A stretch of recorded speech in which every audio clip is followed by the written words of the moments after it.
At least 31 people have been injured by Israeli army gunfire and rubber bullets, medics say, in Palestinian protests in the occupied West Bank and the Gaza Strip after the United States recognized Jerusalem as Israel's capital. In the West Bank cities of Hebron and Al-Baret, thousands of demonstrators rallied with chants of Jerusalem is the capital of the state of Palestine, according to witnesses. Soldiers had used riot dispersal gear against hundreds of rock throws, a military spokeswoman said. In the Gaza Strip, dozens of protesters gathered near the border fence with Israel and threw rocks at soldiers on the other side. 7 protesters were wounded by live fire, 1 was in a critical condition, the health ministry said.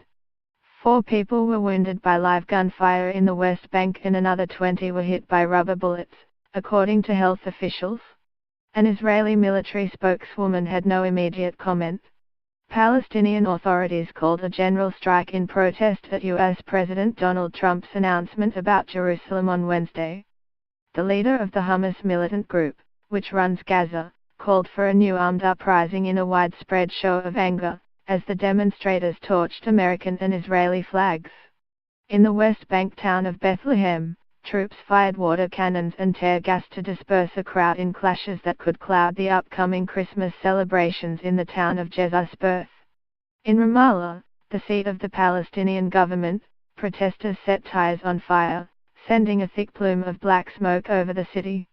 Mr. Trump's dramatic break on Wednesday with decades of U.S. policy on Jerusalem counters long-standing international assurances to the Palestinians that the fate of the city will be determined in negotiations.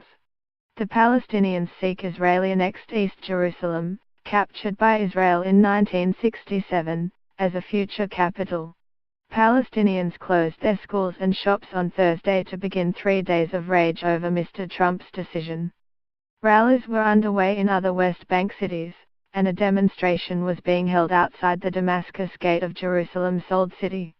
In the Gaza Strip, Hamas leader Ismail Haniyeh called on Palestinians to launch a new intifada, or uprising, against Israel on Friday.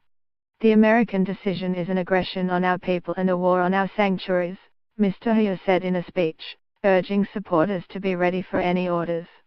The Israeli military said 2 rockets were fired from Gaza but fell short, landing in Palestinian territory. A jihadist Salafi group in Gaza called the Al-Tawhid Brigades, which does not heed the call from the enclave's dominant force, Hamas, to desist from firing rockets, claimed responsibility for the launches. Hamas, a group that seeks Israel's destruction, killed hundreds of Israelis in suicide bombings and other attacks in the early 2000s. But the group's capabilities are more limited now.